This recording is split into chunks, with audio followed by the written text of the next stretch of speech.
स्वास्थ्य व्यवस्थाओं को लेकर कैबिनेट मंत्री हरक सिंह रावत ने एक बयान के बाद विपक्षी दलों को बैठे बिठाए सरकार को घेरने का एक और मौका मिल गया है।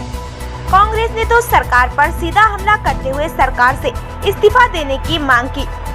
कांग्रेस प्रदेश उपाध्यक्ष सूर्यकांत धस्माना ने कहा कि कैबिनेट मंत्री हरक सिंह रावत ने भी माना है कि बीजेपी सरकार ने कोविड प्रथम और कोविड की दूसरी लहर के बीच जो समय मिला था उसका सदुपयोग नहीं किया।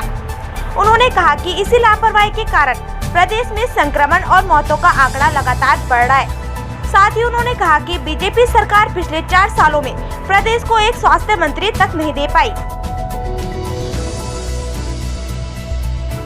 राज्य के एक सीनियर मिनिस्टर वन मंत्री हरक सिंह, उनकी यह स्वीकारोक्ति कि राज्य की सरकार को जो समय मिला था कोविड 1 से लेकर के कोविड 2 के बीच का लगभग 12-13 महीने का 1 वर्ष का समय मिला था, उस समय को बर्बाद किया गया। और जो तैयारियां अस्पतालों को बढ़ाने की, बेड्स को बढ़ाने की, आईसीयू वेंटिलेटर्स की व्यवस्था करने की, ऑक्सीजन की व्यवस्था करने की, वो तैयारियां राज्य की सरकार ने नहीं करी। यह स्पष्ट रूप से हरक सिंह जी ने स्वीकार किया। अब इससे ज्यादा क्या चाहिए?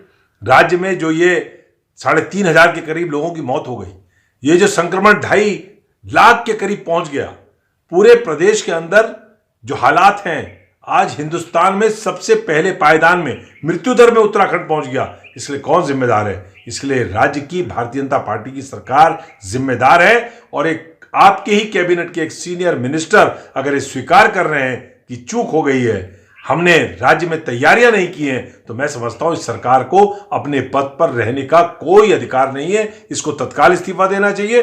राज्यपाल शासन लगा करके इस प्रदेश के अंदर जो कोविड की स्थिति नियंत्रण से बाहर हो रही है, मृत्यु दर लगातार बढ़ रहा है, उस पर नियंत्रण करना चाहिए, वरना आने वाले दिनों में हमको और ज्यादा खराब हालत के सामने करना पड़ सकता है।